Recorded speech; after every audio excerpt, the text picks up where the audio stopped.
પ્રધાનમંત્રી મોદીએ ચિનાબ પુલના નિર્માણકર્તાઓ સાથે મુલાકાત કરી ભારતની ઇન્જિનિયરિંગ ક્ષમતા અને કાર્યસંસ્કૃતિની પ્રશંસા કરી। પ્રધાનમંત્રી મોદીએ ચિનાબ પુલના નિર્માણકર્તાઓ સાથે મુલાકાત કરી ભારતની ઇન્જિનિયરિંગ ક્ષમતા અને કાર્યસંસ્કૃતિની પ્રશંસા કરી। પ્રધાનમંત્રી નરેન્દ્ર મોદીએ ચિનાબ નદી પર નિર્મિત વિશ્વની સૌથી ઊંચી રેલવે પુલના નિર્માણ સાથે સંકળાયેલા કર્મચારી સાથે મુલાકાત કરી હતી।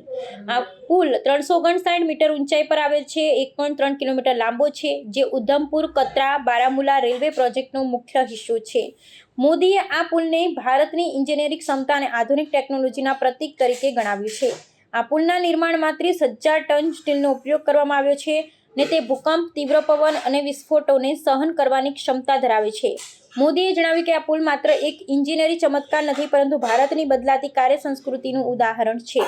આ પુલના ઉદ્ઘાટન સાથે કાશ્મીર ખીણને ભારતના રેલવે નેટવર્ક સાથે જોડવામાં આવી છે, જે પ્રવાસન, સ્થાનિક ઉદ્યોગો અને લોજિસ્ટિક્સને પ્રોત્સાહન આપશે। મોદીએ કતરા અને શ્રીનગર વચ્ચે 2 વંદે ભારત ટ્રેનોને પણ હરી ઝંડી બતાવી હતી, જે હિમાલયના કઠિન હવામાનમાં પણ કાર્યરત રહેશે। મોદીએ જણાવ્યું કે ચિનાબ પુલ માત્ર એક ઇન્જિનિયરિંગ સિદ્ધિ નથી, પરંતુ ભારતની સંકલ્પ શક્તિ અને કાર્ય સંસ્કૃતિમાં પરિવર્તનનું પ્રતીક છે। આ પુલના નિર્માણમાં સામેલ તમામ કર્મચારીઓ અને ઇજનેરોને તેમણે અભિનંદન પાઠવ્યા હતા।